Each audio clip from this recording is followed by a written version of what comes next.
Good morning, everyone. So when you hear the word government, that's usually like, is this going to be interesting? Is this going to be fun? But I can assure you, we have a fantastic group of speakers here who have had a wonderful set of experiences and war stories. So we're going to kick off, first of all, with a presentation by them. They just have a couple of slides to set the context for this morning. I like to just start on the far end and then come through this way, and then we'll kick off our conversation immediately after. So, Nazrin, if you'd like to begin.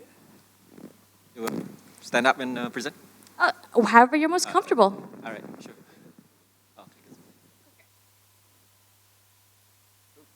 Wrong slide. It's the cradle Maybe please slide. get the cradle fun slides. Thanks, guys.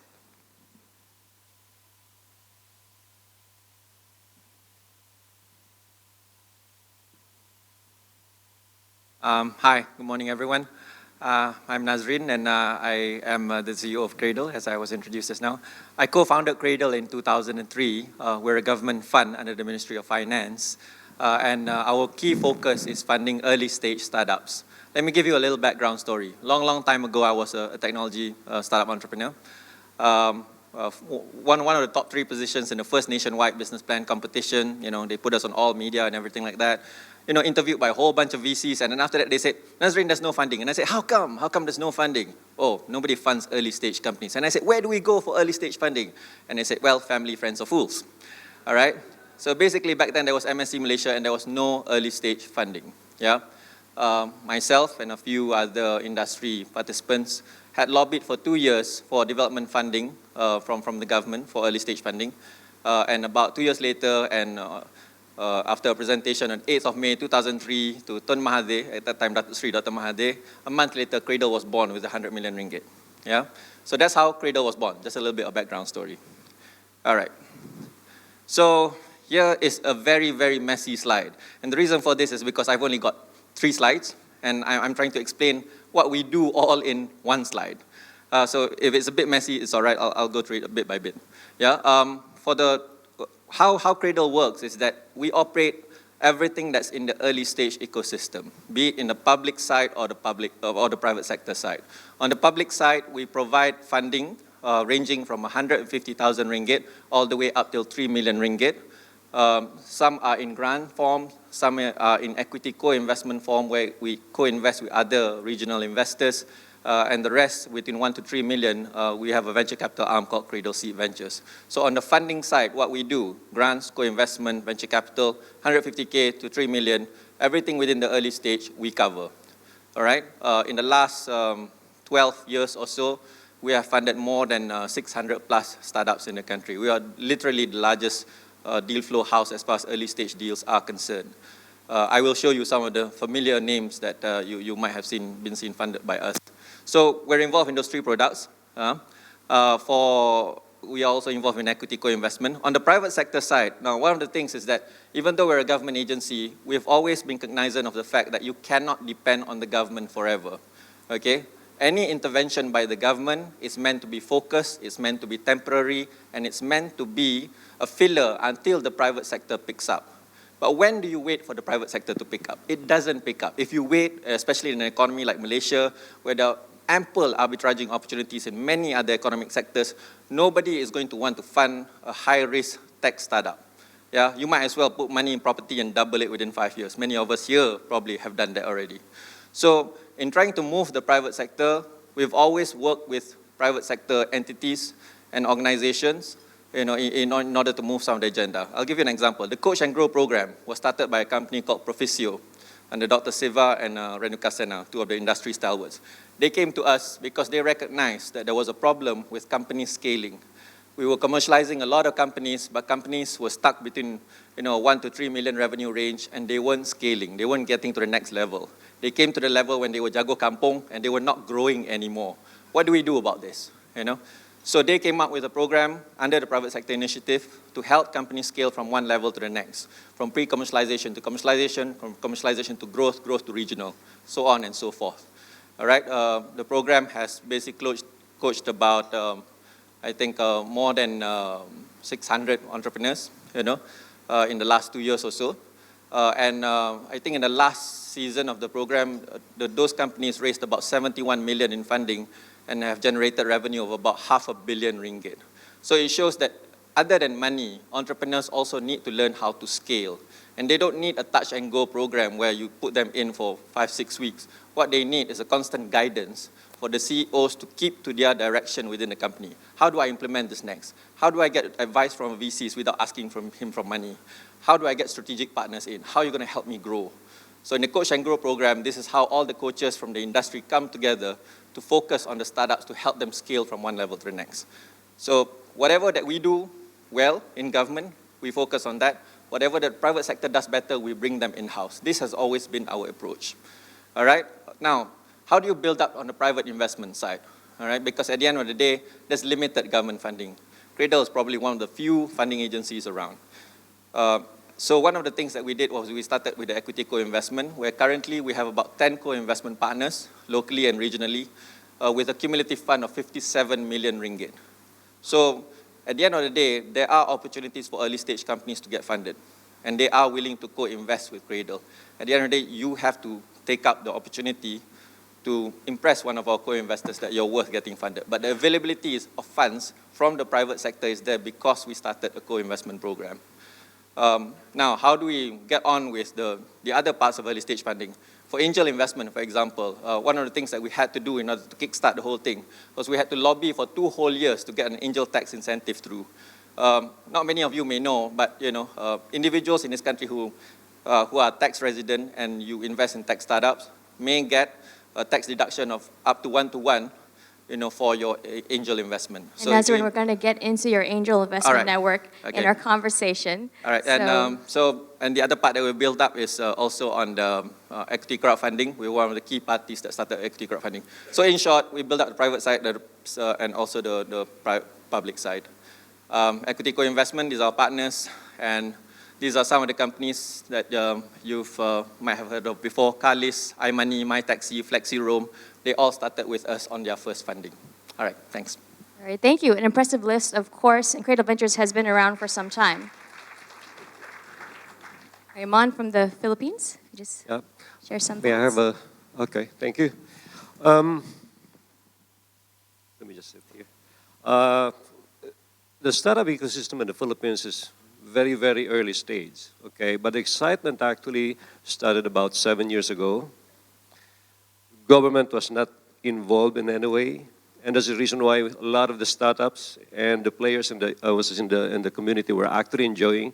Every time we have a situation in the Philippines where the government is not involved, everyone enjoys, okay? So 2 years back, government started trying to understand what's going on. So the best way to actually was this, we thought that the best way for us to truly understand what's going on was to actually get everyone in one room and encourage them to actually develop a roadmap. So we finally launched the roadmap last month, okay? It's still work in progress, and it's not cast in stone. Very, very specific goals. Everyone has to understand that this is actually a roadmap that was not developed by government. It was developed by the community for the community. The second thing I'd like to actually highlight is one of the major initiatives that we're actually doing, which is actually the Philippine Startup Challenge, which is actually university-based. It was this annual competition. This is going to be the second year that we're actually rolling this out. Last year we've had about 200 entries from all over the country. And what surprised us is the fact that of the 5 winners last year, 4 were actually from outside of Manila. So it's becoming to be a non-Manila centric ecosystem. The third point I'd like to highlight here is just last month we've had Geeks on the Beach over in Boracay. Okay, it was a blast. We had a party there. Everyone enjoyed it. Okay, including people in yellow shirts there. I don't know where they're from. We actually, the one who's spinning there is somebody from Malaysia. Where's Kylie here? Is Kylie here? I think he was the one actually spinning, and we had a blast, till 5 o'clock in the morning. So working that's hard all and for me. playing hard. Yeah. Thank you so much. Thank you, Mon. All right. Pang from Singapore?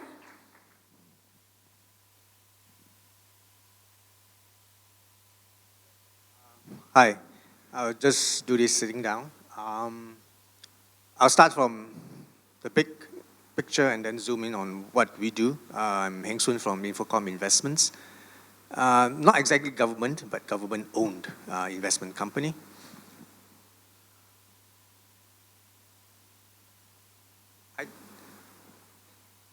From the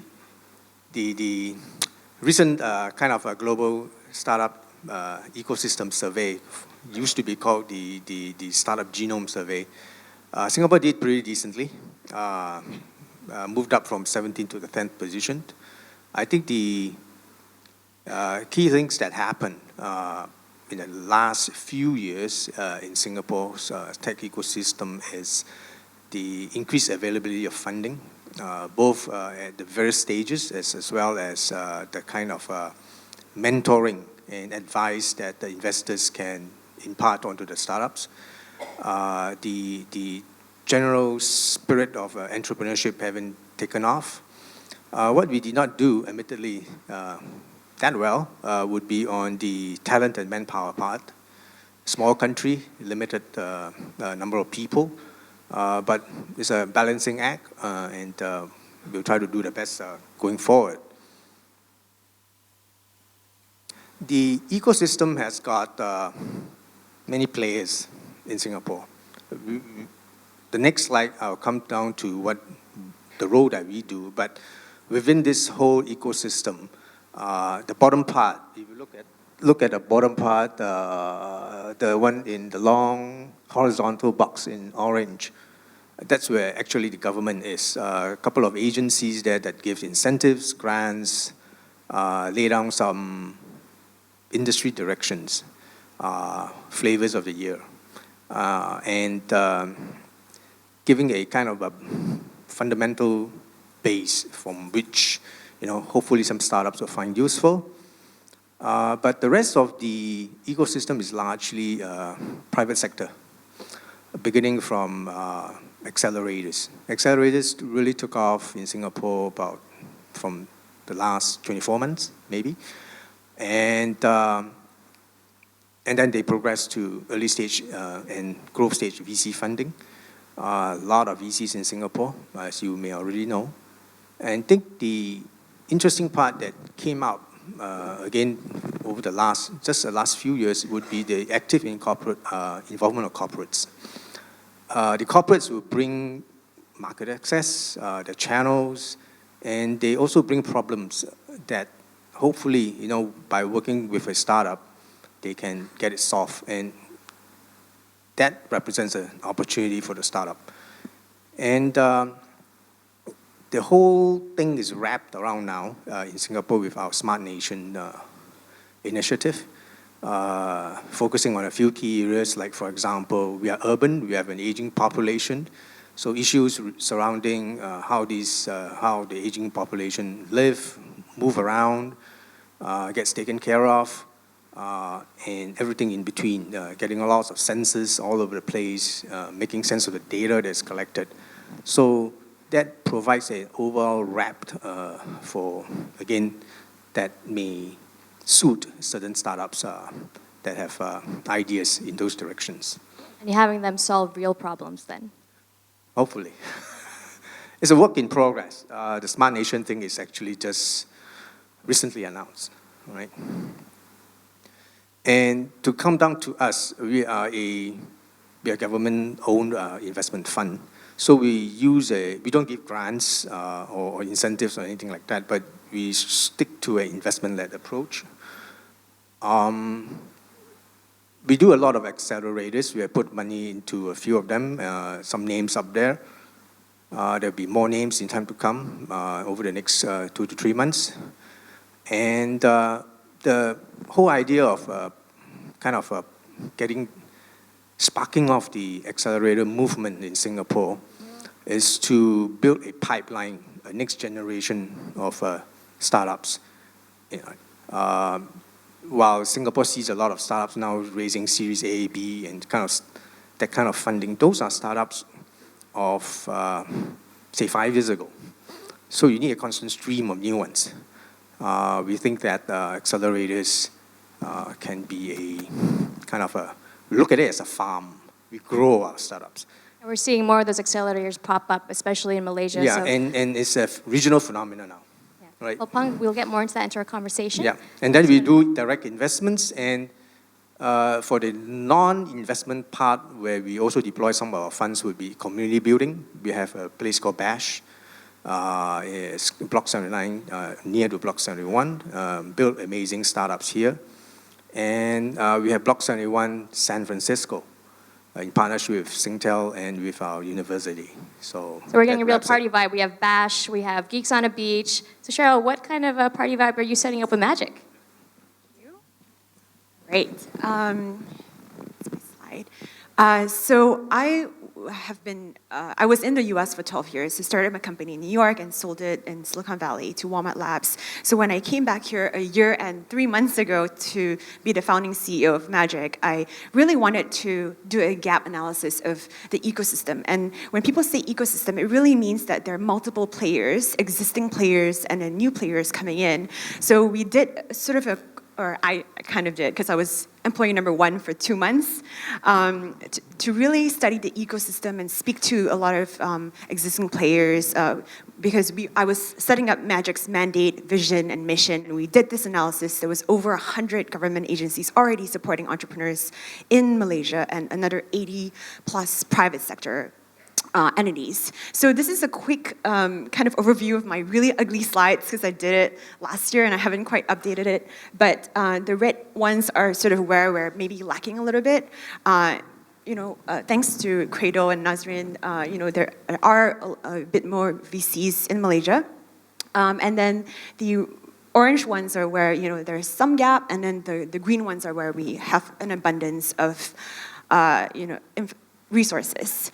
And so this is how I basically decided where Magic can play a role to plug in the gaps initially, and where we would move on. And I think it's important to get this picture, because when we think about the ecosystem, we can't just say fund early stage companies and not think about the exits, because if no companies can achieve exits, then who's ever going to want to start a company, and who's ever going to fund a company? So we can't forget that exit and acquisitions up there as well. But as year 1, as part of Magic, we needed to do what we can. And so all the blue areas are where we try to play in terms of, we talked about accelerators.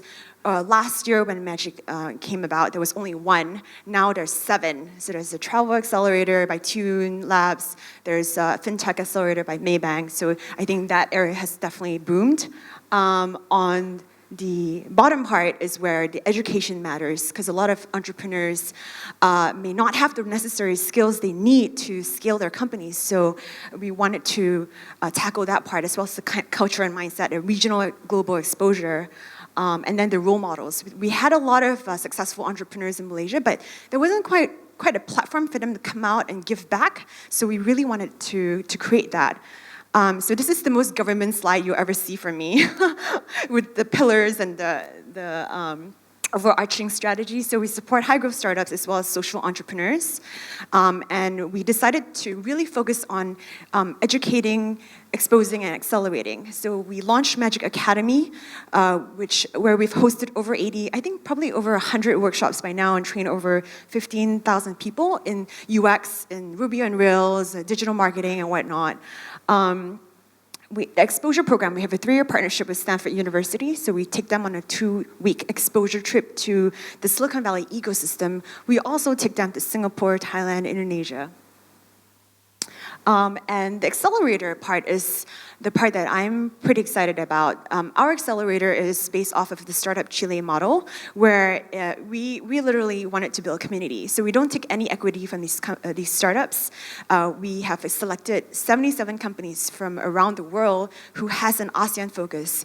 And if we talk about building a big company in the region, 600 million people, a lot of different cultural language differences. So what better way than and to get them all to come to Malaysia for 4 months and interact and network with each other so that they build the connections they need to eventually expand to other countries. So we had over 1,000 applications, an acceptance rate of 7%, close to Harvard. So we're pretty proud of that, and it came from 26 countries. The second accelerator program we have is in partnership with 500 Startups, which is a growth stage accelerator. So companies who've already raised money now need to spend money to grow their companies, and they don't necessarily know how to acquire more users. So that program is specifically managed and run by 500 Startups. And the last point I wanted to make, going back to exits, and this is where Magic will probably kind of play in sort of the near future. So this is an updated slide that we created because the only one that exists out there is, I think, on Tech in Asia.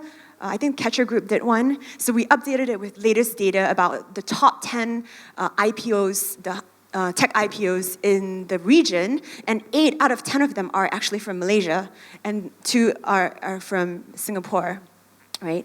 But if you look at the acquisition scene, it's the other way around. Singapore dominates. They've had a total of 36 acquisitions so far. Malaysia's number 3.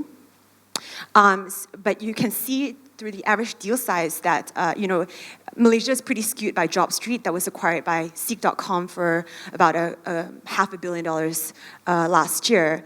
So it's apparent that Malaysian startups are more keen to list an IPO in AXX, and Singaporean companies tend to get acquired by another larger entity. So there's still room for the ecosystem to grow locally, which is where you guys come in developing the policy initiatives, building the policy platforms. Absolutely. So we also have this landscape, what we call it. So this is just a summary of all the players in Malaysia. All right, well, this is quite a landscape or a dreamscape that we have here. And ultimately, the role that you are playing in your respective local economies is to say, how do we get our startups scalable? How do we get them commercialized? And how do we allow them to exit into the wider ecosystem? Because it comes down ultimately to tangible contributions to the real economy. For example, the Philippine roadmap.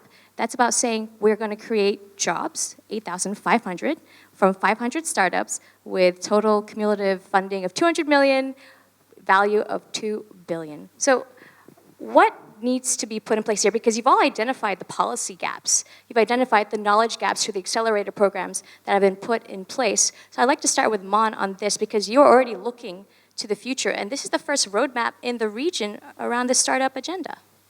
A lot of things, especially on the policy side. Okay, there's actually a clamor for us to actually incentivize the startup scene. We'd like to see policies come out or even laws to improve the ease of doing business. It's so easy to start a business in the Philippines, but closing a business is a bit challenging. Okay, so things like that. Okay, it's just now that the government is slowly able to actually take a grasp of what's going on. Okay, and but on the other hand, we're going to be changing government again next year, so we don't know if some of the initiatives that we have right now will actually be continued by the next team. So we'll see. But this is where perhaps the private sector can help enable the continuation of these policies. Yeah, and it's for that reason that you see the roadmap itself says by the community, for the community.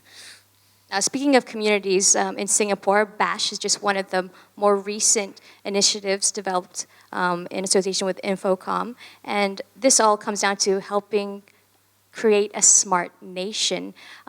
With the types of initiatives already in place, you have Joyful Frog, for example. Is enough emphasis being given on startups that are really contributing to the real economy, or are we seeing a more diverse set of ideas come through? I think the smart nation actually is a kind of like I say, I describe it as a wraparound. Within that smart nation framework, there are, I would say, 3 key objectives. On a broad front, the use of IT, advanced computational stuff, big data sets, and a connected kind of infrastructure, it's across the board. It's supposed to benefit the whole economy, be it the big companies or the SMEs, and there's a kind of an effort driven by other organizations in Singapore to push in that direction. The second kind of piece in the Smart Nation is to actually have a ecosystem that takes risks and experiments. That's where our organization fit into the picture. All right, and everything we do is kind of guided by that.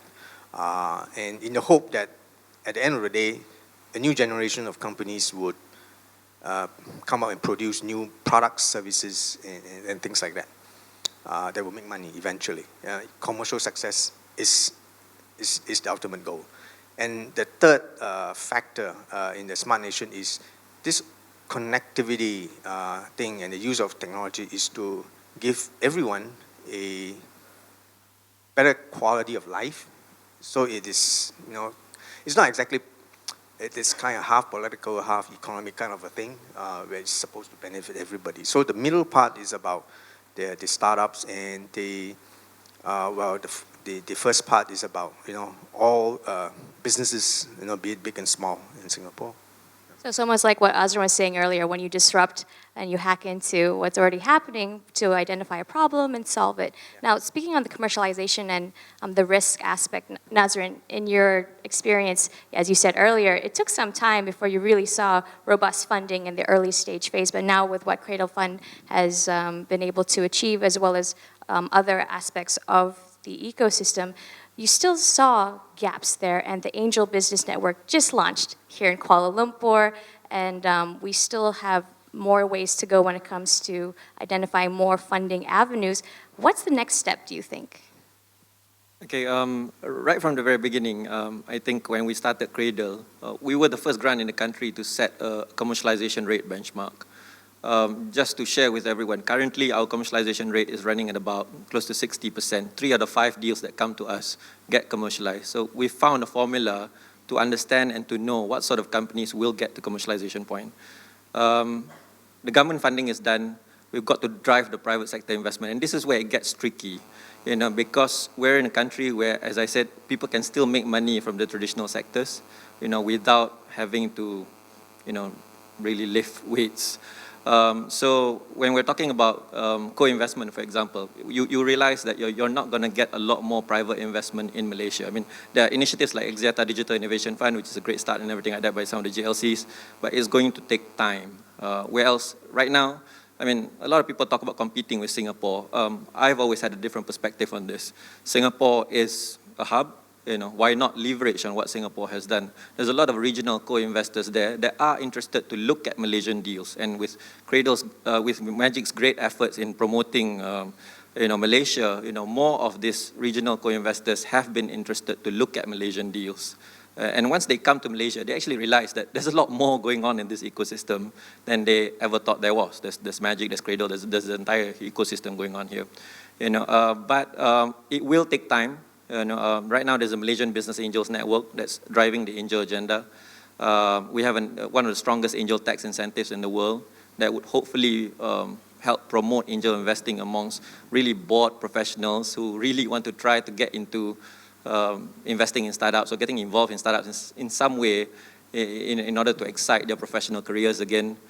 We've seen a lot of that. Right now, there's about close to 100 registered angel investors already under the Angel Tax Incentive Program.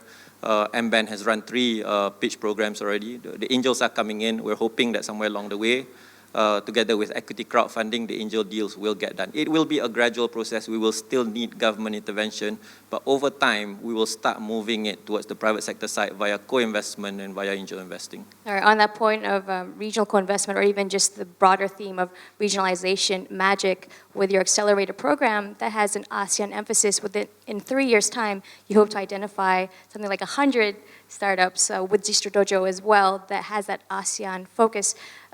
Is there enough of a cross-pollination, do you find, currently, or is there room to further build those pathways to help local startups really make a regional impact? Sorry, the question is, are there more? So is there things that we enough can of a do? cross-pollination and happening across borders on a policy platform to help local entrepreneurs, say in Malaysia, for example, be able to penetrate easily into another market because there already is a policy pathway? I see. I think each country is different. Each country policy, setting up a business is different. The requirements, the legalities are different, and also visas are an issue, right? I think we managed to find a way to get people into Malaysia for, I think, a year. With visas, so we have worked on our policies on our side. Later this year in November, we are actually launching something called ACE, which is the ASEAN Center for Entrepreneurship that will assist entrepreneurs who are interested in entering other markets in ASEAN and vice versa for other entrepreneurs in ASEAN that want to enter Malaysia. So that will be a center to help them with the company secretary, the setting up, the banking, and all that, all those things. But I think as far as I also want to touch a little bit on what Nazrin said in terms of like motivating the private sector to take over, because I also agree that that has to happen and the government cannot forever be funding the startups. So I think having that platform of ASEAN entrepreneurs in our accelerator, every week or every other week, we have been inviting corporates from the banking sector, from the travel sector, and doing these mini little demo days to educate the corporate sector about what ASEAN startups can do, and hopefully, and then we are seeing a lot of corporates creating corporate venture arms, and I think that would definitely help with the privatization of funding in Malaysia.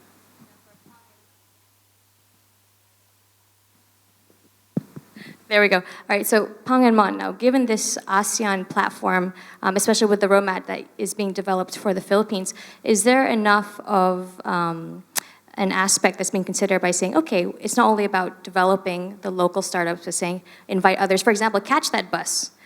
They just raised $1.5 million, and they are going regional, moving into Indonesia, for example.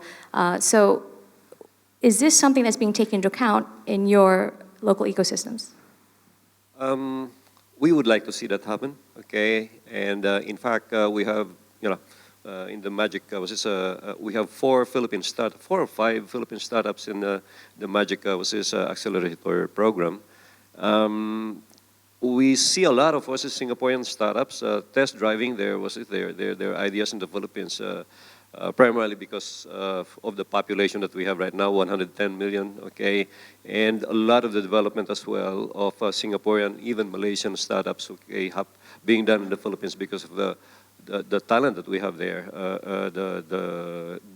We have a huge pool of developers in the Philippines. We certainly would like to see more, a higher level of collaboration among the government entities within ASEAN, and really try to make ASEAN as one hub as far as the whole world is concerned. Yeah, I like to take up that cross-pollination and pathways comment. Well, from where we are in Singapore is so small. So practically every startup there has to be regional from day one, right? So there's no local market to speak of. You can try something out, but eventually you have to grow somewhere else. And we realized this, and we have, through our accelerator partners, through our BASH facility, now embarked on a kind of a startup exchange initiative. If you notice from my slide, one of the slides under the international, we have names of accelerators in Japan, in Taiwan, and more will follow across the region, where we have in the process of striking partnerships with them. Startups can come to our place, and our startups can go to their place free, they do whatever they want to do, and we throw in the mentorship and the advisors and whoever they want to connect with, just give them a boost. So, and I think eventually it should be, instead of just starting on a bilateral basis, it should be multilateral. So actually then it will become the true network where you have on board X number of accelerators, incubators, and organizations of this nature. And ultimate beneficiaries would be the startups.